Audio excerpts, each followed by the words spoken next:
आजकल हर दूसरा स्टूडेंट या तो रील्स बना रहा है या रील्स स्क्रॉल कर कर अपनी पढ़ाई बर्बाद कर रहा है। पर सवाल ये नहीं है, सवाल ये है कि क्या आप रील्स कंट्रोल में हो कि रील्स आपके कंट्रोल में है।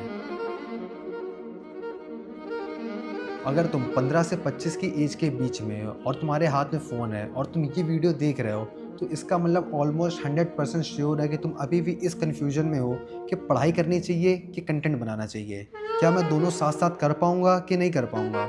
और अगर घर वाले बोल दें कि ये सब फालतू है, तो उनको क्या जवाब दूं? आज इस कन्फ्यूजन को पूरा एक एक करके क्लियर करते हैं, एक ऐसे इंसान से जो खुद कंटेंट भी बनाता है और समझता है कि पढ़ाई को भी इग्नोर नहीं किया जा सकता। इसको आसानी से समझने के लिए मैं आपको ये चीज़ 5 पॉइंट में समझाऊँगा। Point number 1, problem.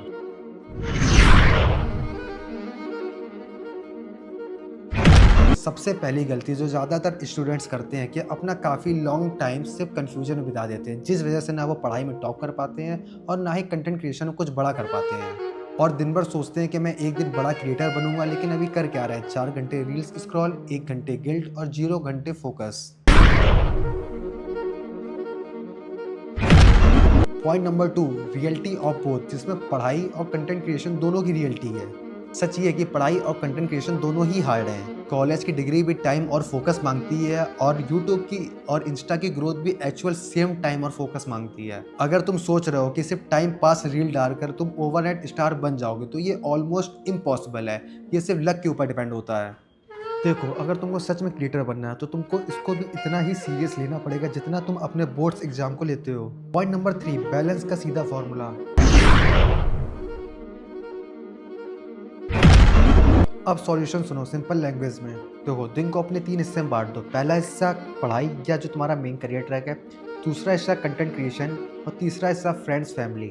But problem ये है कि आजकल ज़्यादातर लोग अपना 70 से 80% टाइम से तीसरे हिस्से को ही देते हैं और इस वजह से पहले 2 हिस्सों में कुछ भी बचता ही नहीं है। अब इससे कैसे बचना है? तो सिंपल सा एक रूल बना लो। अगर मैं अपना 4 से 5 घंटे पढ़ाई नहीं करूँगा, तो मैं आगे कंटेंट क्रिएशन भी नहीं करूँगा और ना ही तीसरे हिस्से की ओर जाऊँगा।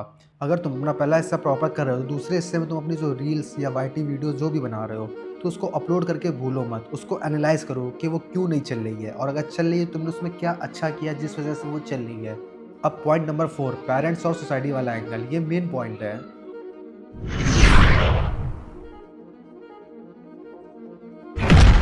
अगर घर वाले बोलते हैं कि ये सब मत करो, तो एक्चुअली उनकी टेंशन भी वैलिड है, क्योंकि वो हज़ारों एग्जाम्पल देखते हैं जहाँ बच्चे अपनी पढ़ाई छोड़कर कंटेंट क्रिएशन फील्ड में जाते हैं और ना ही वो कंटेंट क्रिएटर बन पाते और ना ही उनकी पढ़ाई पूरी हो पाती है।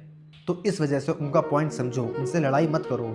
अपने घर वालों को क्लियर प्लान दिखाओ कि ये मैंने अपने दिन को 3 हिस्सों में बाँट रखा है। अगर मैं 4 से 5 घंटे पढ़ाई नहीं करूँगा, तो मैं कोई भी कंटेंट क्रिएशन नहीं करूँगा। अपने घर वालों को दिखाओ कि मैंने 4 से 5 घंटे पढ़ाई किए हैं, बाकी 2 से 3 घंटे कंटेंट क्रिएशन किए हैं और मैं ये 1 साल तक कंटिन्यू फॉलो करूँगा और अगर इससे रिज़ल्ट नहीं आता है, तो मैं उसको क्विट कर दूँगा। ये सुनकर वो भी समझेंगे कि तुम उनसे 1 साल का टाइम माँग रहे हो और 1 साल के अंदर अगर रिज़ल्ट नहीं आएगा, तो तुम खुद ये चीज़ क्विट कर दोगे। अब है point number 5, honest reality check.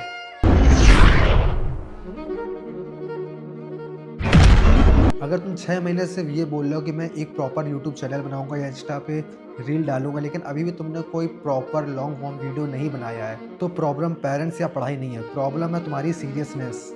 तुम अपने आप से सवाल पूछो, क्या तुम 1 साल तक बिना रिजल्ट देखे रील्स या यूट्यूब वीडियो डाल सकते हो? अगर आंसर हाँ आता है, तो तुमको डेफिनेटली चांस लेना चाहिए और अगर आंसर ना आता है, तो अपने आप से इतना ऑनेस्ट रहो कि तुम अभी सिर्फ इंटरटेनमेंट के लिए रील्स देखते हो और तुम अभी कंटेंट क्रिएशन के लिए प्रिपेयर नहीं हुए हो। और आखिरी में बस इतना याद रखो कि अभी जो तुम्हारी एज है, इसका सबसे बड़ा पावर होता है फोकस। किसी भी चीज़ पर अगर तुम 3 से 5 साल तक लगातार फोकस करते हो, तो वही तुम्हारी आगे वाली फ्यूचर डिसाइड कर देता है। चाहे वो कंटेंट क्रिएशन हो, चाहे वो स्क्रॉलिंग हो, चाहे वो किसी चीज़ की स्किल्स हो। अगर तुम उस पर अपना फोकस कर रहे हो डेडिकेशन के साथ, तो वही तुम्हारे आने वाला फ्यूचर डिसाइड करेगा आगे वाली लाइफ कि तुम्हें क्या करना है। अगर तुम चाहते हो कि मैं एक ऐसी वीडियो बनाऊं जिसमें मैं बताऊं कि अपने पूरे डे को कैसे न्यूट्रलाइज करें, कैसे फेज़ 1, फेज़ 2, फेज़ 3 को बांटें, तो कमेंट करके ज़रूर बताना और सब्सक्राइब कर लेना आने वाली वीडियो के लिए। Thank you.